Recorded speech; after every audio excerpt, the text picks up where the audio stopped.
Estimados estudiantes, vamos a comenzar nuestro curso de Química Inorgánica, iniciando con el tema de materia.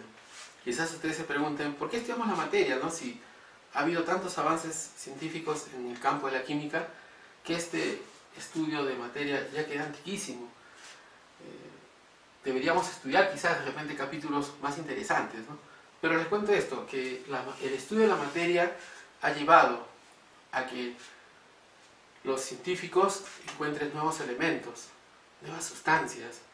Por ejemplo, te menciono al grafeno, que es un alótropo del carbono, que quien lo descubrió ganó premio Nobel. Y al descubrir al grafeno, se abrió una nueva era de los materiales. ¿Sí? Por ejemplo, estamos hablando de que el grafeno le va a dar fin a la era del silicio. ¿Sí? Si hablamos del fin de la era del silicio, estamos hablando de todos los avances en el campo de la electrónica. Y el grafeno, con las particularidades específicas que tiene muchas virtudes que han hecho que sea conocido como el material de Dios.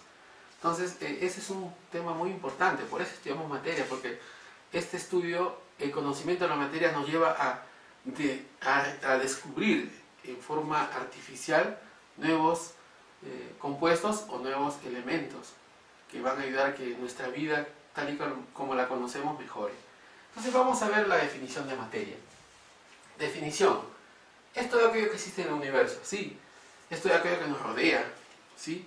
Y la materia existe aún si nuestros sentidos no lo pueden captar. Entonces el concepto de materia es muy amplio.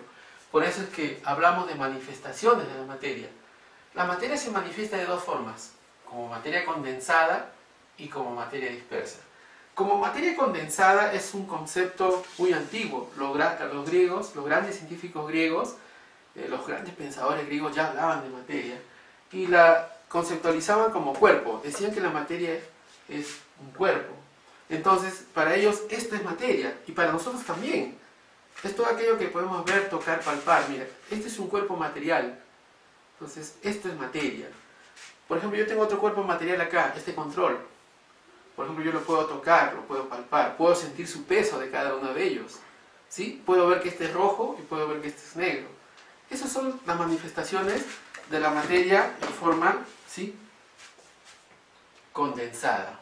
Pero hay otro término, ¿sí?, o otra manifestación de materia, como materia dispersa. Este concepto fue ideado por Albert Einstein, donde él manifestó que la materia se puede presentar en forma dispersa. Y como forma dispersa, él lo conceptualizó como energía. Por ejemplo, nosotros podemos ver acá esta vela encendida. Si yo acerco mi mano, voy a sentir calor. Eso es energía. Yo puedo ver luz, ¿sí? Puedo ver que esto de acá está emitiendo, ¿sí?, lo que indicamos, energía luminosa. Pero si te das cuenta, hasta ahí todavía, ¿sí?, hasta ahí todavía es energía que puede ser captada por nuestros sentidos. Pero hay un tipo de energía que existe aunque nuestros sentidos no los pueden ver. ¿Sí? Por ejemplo, nosotros, ¿cómo podemos dar un ejemplo de energía que no podemos ver? Entonces, la energía que no podemos ver es aquella energía, por ejemplo, que está en el ambiente, ¿sí? Por ejemplo, escuchan el celular, escuchan el sonido, ¿debido a qué se está dando? Debido a las ondas de radio. Este celular está captando esas ondas, miren, ¿ves? Pero nosotros podemos ver esas ondas, no las podemos ver, pero existe. Entonces ahí encaja el concepto de Albert Einstein, que decía que la materia existe aún si nuestros sentidos no lo pueden captar. Entonces ya hemos definido a la materia en sus dos manifestaciones. Ahora vamos a ver su clasificación. Miren, vamos a poner acá un cuadrito sencillo y vamos a poner materia. Materia. Ya vimos que la materia puede ser energía. ¿Sí? Puede ser energía luminosa, calorífica, ondas de radio, ondas de TV. Esto no lo vamos a ver en este capítulo. Pero también vamos a ver a la materia como cuerpo. Y como cuerpo, ¿sí?, puede ser condensada, ¿sí?, o dispersa. Entonces, como cuerpo vamos a ver lo siguiente. Como cuerpo puede ser lo siguiente. Puede ser sustancia y puede ser mezcla. Como sustancia a su vez puede ser simple, sustancia simple o elemento, y sustancia compuesta, ¿sí? Y como mezcla puede ser de tipo homogénea y puede ser de tipo heterogénea. Entonces ya vemos la clasificación de la materia. Ahora vamos a ver cada una de estas definiciones en forma más amplia. Vamos a ver a la sustancia. Por ejemplo, acá yo tengo sustancia. ¿Qué es sustancia? Es aquella que tiene una composición química definida, ¿sí? Y propiedades específicas constantes. Por ejemplo, yo tengo acá, ¿sí?, esta sustancia conocida como sulfato de cobre. ¿Tiene composición química definida? Sí, porque en la fórmula del sulfato de cobre tenemos al cobre, el azufre y el oxígeno. Y sus propiedades son específicas. Por ejemplo, esto se utiliza para desinfectar, ¿sí?, las piscinas, por ejemplo. Esa es una propiedad que tiene esta sustancia. Ahora vamos a ver que la sustancia a su vez puede ser simple y compuesta. Como le indicamos acá, la sustancia puede ser simple y compuesta. ¿Cuándo decimos que la sustancia es simple? Cuando está formada por los mismos elementos. Mire, por ejemplo, acá yo tengo 3 ejemplos de sustancia simple. Por ejemplo, acá tengo un trozo de fierro que está formado por el elemento fierro, y todo es elemento fierro acá, no hay otra sustancia o elemento aparte. Acá tengo un trozo de aluminio que también está formada por los mismos elementos, ¿sí?, átomos de aluminio.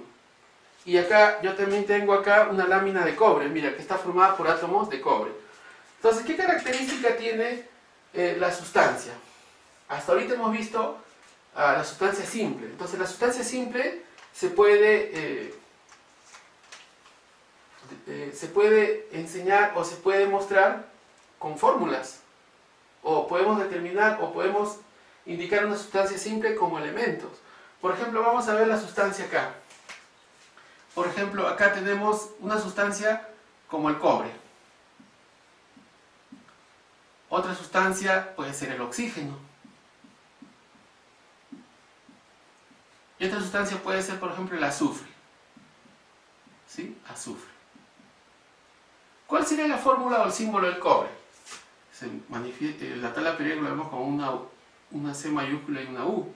El oxígeno como una U mayúscula y un subíndice 2. Y el azufre como una S y un subíndice 8.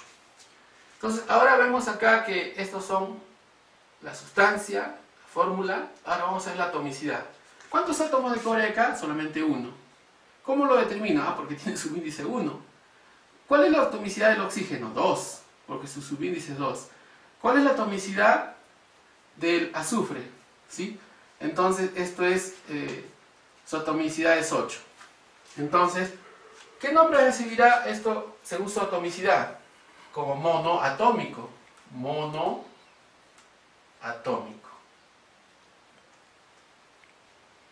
Entonces, este será diatómico, ¿sí?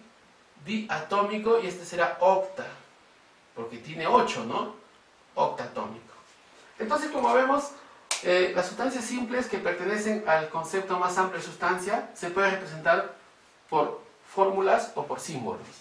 ¿Sí? Sustancia compuesta. ¿Qué es una sustancia compuesta? Constituida por átomos de elementos diferentes. Cojamos nuevamente nuestro ejemplo, ¿sí?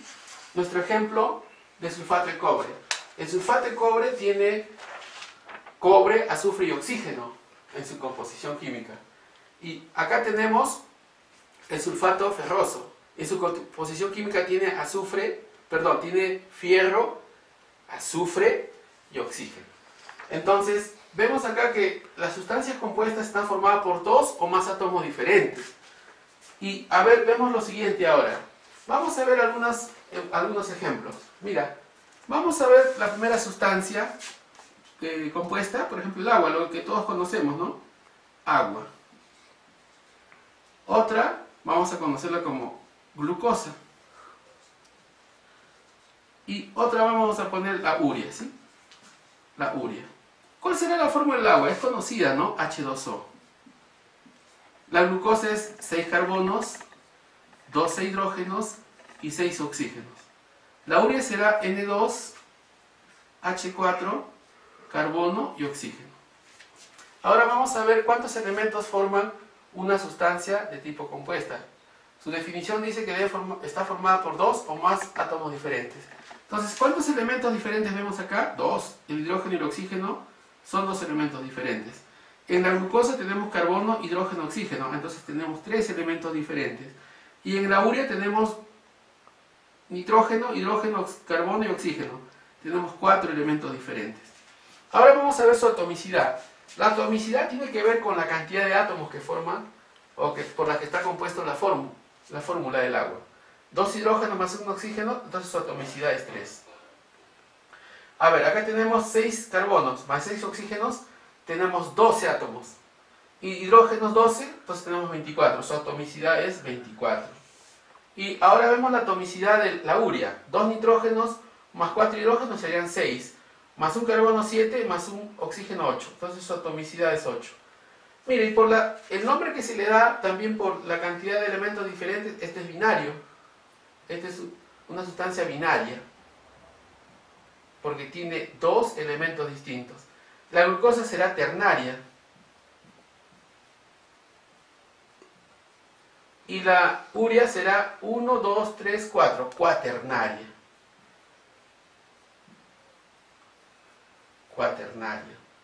Recordemos lo siguiente, que si nosotros queremos descomponer a las sustancias simples ya no se puede, porque están formadas por los mismos átomos. En cambio, a las sustancias compuestas yo sí las puedo descomponer. Por ejemplo, ¿cómo descompongo la glucosa? La glucosa yo le echo una enzima para que fermente y se convierte en alcohol más agua, más simple que esto. Si yo le paso una corriente eléctrica al agua, se convierte en hidrógeno-oxígeno, ¿sí? Sustancias más sencillas. Y así podemos hacer una serie de reacciones químicas de tal manera que las sustancias compuestas se conviertan en sustancias más simples, ¿sí? Ahora vamos a ver el otro campo. Hemos visto a la sustancia, ahora vamos a ver a la mezcla. ¿Qué es una mezcla? Es la reunión de 2 o más sustancias químicas en cualquier proporción, donde las propiedades de los componentes se pueden conservar, ¿sí? Entonces ahora vamos a ver que como mezcla tenemos 2 tipos de mezcla, la heterogénea, ¿sí? La heterogénea y la mezcla homogénea. ¿Cómo sabemos que una mezcla es heterogénea? Mira, acá tengo un ejemplo. Las mezclas heterogéneas tienen esa particularidad que por más que tú los juntes, tú puedes distinguir los componentes que estamos utilizando acá. Por ejemplo, acá yo veo semillas de color negro, blanco, una esferita verde y una esferita de otro verde, de otro tono. Entonces lo que sucede es lo siguiente, que vamos a poderlos distinguir y separar fácilmente. Por ejemplo, otra mezcla homogénea es, por ejemplo, si yo junto, ¿sí?, agua con aceite, mira. ¿Has visto? Al principio se forma como una emulsión, pero después se separa. Entonces las mezclas de tipo heterogénea forman 2 fases, ¿sí? Entonces esto es el concepto de mezcla, ¿sí?, de tipo heterogénea, ¿sí? Por ejemplo, cuando mezclo el agua con el aceite podemos ver claramente, mira, ¿ves? Ahora se nota más claro, se forman 2 fases. Esta es una mezcla de tipo heterogénea. Ahora vamos a hablar de mezclas homogéneas. Por ejemplo, las mezclas homogéneas son aquellas que presentan una sola fase. Por ejemplo, esta es una mezcla de tipo homogénea, porque acá tenemos, esta es una lámina de acero que está formada por carbono y fierro. Ahora vamos a ver, por ejemplo, otro tipo de mezcla que nosotros comúnmente conocemos como mezcla homogénea, cuando juntamos agua y sal. Al momento que se junta esto, se forma una sola mezcla, ¿sí? Entonces acá ya hemos visto cómo nosotros podemos distinguir a las mezclas de tipo heterogénea, ¿sí?, porque forman 2 fases distintas, ¿sí? Puedo yo ver sus componentes, separarlos, ¿sí? Y a las mezclas homogéneas, que son aquellas donde yo no puedo distinguir dónde está el fierro y el carbono, ¿sí? Por ejemplo, también una bebida gaseosa también es una mezcla homogénea, porque yo no sé dónde está el agua, ¿sí?, y dónde está el azúcar, dónde está el colorante. Lo podemos ver, sí, pero no distinguir a cada una de ellas. Muy distinto a esta, ¿sí? Entonces hemos visto el concepto, ¿sí?, de mezcla de tipo heterogénea y mezcla homogénea. ya hemos visto todos los conceptos de materia, ¿sí? Ahora vamos a ver qué fenómenos se dan en la materia que hace que sufra cambios. Vamos a ver primero fenómenos. Es todo cambio que sufre la materia, ¿sí? Entonces, cuando vemos que la materia sufre cambios es porque está sucediendo un fenómeno. Ahora, esos fenómenos pueden ser de dos tipos: fenómeno físico y fenómeno químico. Vamos a hablar primero de un fenómeno físico. Un fenómeno físico dice que es una transformación o un cambio transitorio. Por ejemplo, yo tengo acá esta varilla de cobre. Mira, y si lo doblo, estoy hablando de un fenómeno físico. ¿Por qué? Porque al momento de doblarlo, no ha dejado de ser una varilla de cobre. Y si yo nuevamente lo enderezo, ¿sí?, sigue siendo cobre. Otro ejemplo sencillísimo es por el que voy a mostrar. Yo tengo una liga acá, ¿sí? Lo estiro, y cuando dejo de ejercer esa fuerza que hace que se enlongue o que se estire, vuelve a su forma original. Entonces, esto es un fenómeno físico. Por ejemplo, cuando rompemos una botella, al momento que se rompe la botella se fragmenta en varios pedazos. ¿Pero qué fue la botella al inicio? Vidrio. Y después que se rompió sigue siendo vidrio. Entonces, básicamente ese es un fenómeno de tipo físico. Vamos a ver ahora el fenómeno químico. Los fenómenos químicos sí, en los fenómenos químicos sí hay transformaciones permanentes. Por ejemplo, ¿a qué se llama transformaciones, sí, permanentes? Debido a que, por ejemplo, cuando yo hago interactuar dos sustancias, reaccionan y me generan otra nueva sustancia. Miren, yo acá tengo un ejemplo bien sencillo. Yo tengo acá, ¿sí?, un recipiente y acá en el fondo tengo ácido nítrico. Miren, voy a agregarle una pequeña lámina de cobre y van a ver lo que sucede. ¿Han visto que se cambió a color verde? Hubo un cambio de color verde. Y si se dan cuenta, hay la formación de un gas, ¿sí? Se está poniendo el color parduzco, ¿sí?, el recipiente. Entonces, esto me indica que hay una reacción química, porque al inicio la solución era transparente, ahora se ha puesto color verde, indicio que se está formando nitrato de cobre. Y el color parduzco son vapores nitrosos. Entonces, esta es una reacción química de tipo permanente, porque si yo dejo que cese la reacción, ya se formó, ¿sí?, nitrato de cobre, una sustancia que no había, y se forma el gas nitroso. Vamos a dejar esto un momento a un costado, ¿sí? Voy a dejarlo esto. Mira, y otra combustión bien conocida por nosotros es una reacción de combustión. Miren, por ejemplo, yo veo acá que la vela, ¿sí?, se está combustionando juntamente con la mechita. Y si nosotros vemos acá, la mechita se pone de color negro. Hay una reacción de combustión. La mechita era blanquita, era celulosa de color blanco, ahora se ha puesto negra. ¿Por qué? Porque la celulosa pasaba a ser carbón después que se combustionaba, aparte de que se genera CO2, ¿sí? Entonces, ese es un fenómeno de tipo químico, transformación permanente. Vamos a ver otro fenómeno que se da. Por ejemplo, yo tengo carbonato de calcio, le aplico calor y se genera óxido de calcio más CO2. Entonces, si ustedes se dan cuenta, hubo al inicio una sola sustancia, carbonato de calcio. Después que reaccionó, se formaron dos sustancias muy distintas al inicial. Mira, ahora seguimos viendo nuestra reacción y ahora es más claro. Miren, han visto cómo se ven los vapores nitrosos más claros y en el fondo se forma el nitrato de cobre, ¿sí?, que es de color medio verduzco. Eso es porque se ha dado la reacción del cobre con el ácido nítrico. Ahora vamos a ver un fenómeno muy importante, un fenómeno alotrópico. ¿Qué es un fenómeno alotrópico? Vamos a describirlo. Es la existencia de un mismo estado físico, de dos o más formas moleculares o cristalinas de un mismo elemento.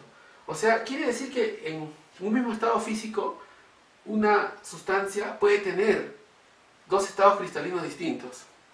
Vamos a hablar, por ejemplo, el carbono.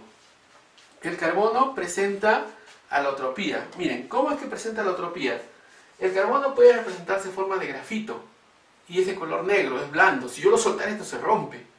Entonces vemos que es el grafito, su constitución o su forma cristalina forma hexágonos, ¿sí?, donde en cada extremo va a haber un carbono. Miren, el mismo carbono forma diamante. Esto es algo similar como al diamante. Miren, Si se dan cuenta, el grafito es carbono, pero miren, es color negro. Y si tú te das cuenta acá, el diamante, que es similar a esto, es de color más claro, incluso medio transparente. Si nosotros comparamos ambos, este es blando y este es bien duro. Tan duro que en la escala de Mohs es el valor más alto. Pero mire, el carbono también forma alótropos artificiales. Por ejemplo, este es conocido como el fullereno. Pero está formada por carbonos unidos con enlace simple, que forman redes en forma de hexágono, y que esos hexágonos están unidos por redes en forma de pentágonos. Es similar a un balón de fútbol. Entonces, eso es alotropía, ¿sí? También, no solamente el carbono presenta alotropía, el fierro, del cual está hecho esta aleación de acero, conocida como acero, está formada por fierro y carbono. El fierro también es un alótropo. ¿En qué consiste su alotropía? Si yo caliento al fierro hasta aproximadamente 880 grados centígrados, su estructura cristalina, que es cúbica, ¿sí? Es como esto, similar a esto, es como un cubo, ¿sí? Es como un cubo, pero de cuerpo centrado. ¿Qué quiere decir? Que este cubito va a tener un átomo de fierro en el centro. Si yo lo voy calentando, su estructura cristalina pasa de cúbica de cuerpo centrado a cúbica de cara centrada. Entonces, esto es alotropía, y justamente los elementos que tienen este fenómeno de alotropía forman sustancias muy especiales. Por ejemplo, el acero es una mezcla de tipo homogénea muy utilizada en la industria. Por ejemplo, si nosotros vemos acá al fullereno, esto ha dado inicio a lo que es el estudio de la nanotecnología. También otro fenómeno alotrópico que surge el carbono es lo que conocemos como grafeno, que ya hemos visto que está dando nuevos avances tecnológicos. Ahora vamos a pasar a la última parte de nuestro capítulo de materia y vamos a hablar de propiedades de la materia. La materia presenta dos propiedades básicas: las propiedades extensivas y las propiedades intensivas. Vamos a comenzar con la primera. ¿Qué es una propiedad extensiva? Depende de la cantidad de materia. Ejemplo, la masa, el volumen. Miren, vamos a hacer un ejemplo muy sencillo. Yo tengo acá, ¿sí?, dos esferitas, una pequeñita y una blanca. ¿No es cierto que esta de acá tiene más volumen que la de acá? ¿Sí? Y si yo las comparo con estas tres, entonces vamos a ver que dentro de las tres, la última, la rojita, tiene más volumen. Ese volumen se da porque esta tiene más masa que la de acá, y a su vez la de acá tiene más masa que esta. Entonces, eso es, ¿sí?, una propiedad de tipo extensiva. La masa también. Por ejemplo, si yo nuevamente cojo mis dos esferitas, ¿quién pesará más? ¿La de acá o la de acá? Por supuesto la de acá, porque tiene más masa. Tiene más peso que esta. Entonces, esas son propiedades de tipo extensiva. Ahora vamos a ver las propiedades, ¿sí?, conocidas como propiedades intensivas. Esas propiedades intensivas son aquellas que no dependen de la cantidad de materia. Por ejemplo, un caso muy sencillo es el color. ¿Cómo lo demostramos? Miren, ¿qué color ven ustedes acá en este vasito con líquido de color rojo? Con líquido, es rojo, ¿sí? ¿Lo ven rojo? Miren, y si yo lo paso acá, ¿no es cierto que por más que haya menos cantidad de líquido, ¿no es cierto que siempre sigue siendo rojo? Entonces, el color es una propiedad de tipo, ¿sí?, intensiva, porque no depende de la cantidad. Igual acá, miren, yo les diría esto, a ver. Vamos a mostrar otro ejemplo. Esta lámina, ¿qué color es? Dorado, ¿sí? Tiene un tamaño A4, es dorado. Pero miren, ¿no es cierto que si yo tengo esta laminita, también lo ven dorado? No depende de la cantidad de materia. Entonces, eso es una propiedad intensiva. Por ejemplo, otro caso muy sencillo. Si yo mordiera, ¿sí?, este pedazo de plátano, lo sentiría dulce. Pregunta, ¿el mismo gusto o sabor a dulce sería el mismo que el inicio, que con el primer bocado, que cuando yo me acabe todo, ¿no? Entonces, esa es una propiedad de tipo intensiva. ¿Por qué? Porque no depende de la masa. Entonces, espero, jovencitos, que con lo que hemos explicado, ustedes tengan un concepto mucho más claro de lo que son todas las propiedades de la materia. Así que hemos visto la definición, las manifestaciones de la materia hemos visto la sustancia, cómo podemos ver que son simples y compuestas, hemos visto mezclas que pueden ser heterogéneas y homogéneas, hemos visto ahora los fenómenos que pueden ser físicos, químicos y el fenómeno holotrópico. También hemos visto propiedades de la materia, propiedades extensivas en las cuales esa propiedad depende de la cantidad de materia, y las propiedades intensivas donde no depende de la materia. Entonces les dejo a ustedes, jovencitos, que sigan investigando para que podamos tener un curso bastante dinámico, con participación de todos ustedes. Jovencitos, muchas gracias por su atención y espero que este video les sirva para que puedan reforzar la parte teórica del curso. Nos vemos en la clase sincrónica.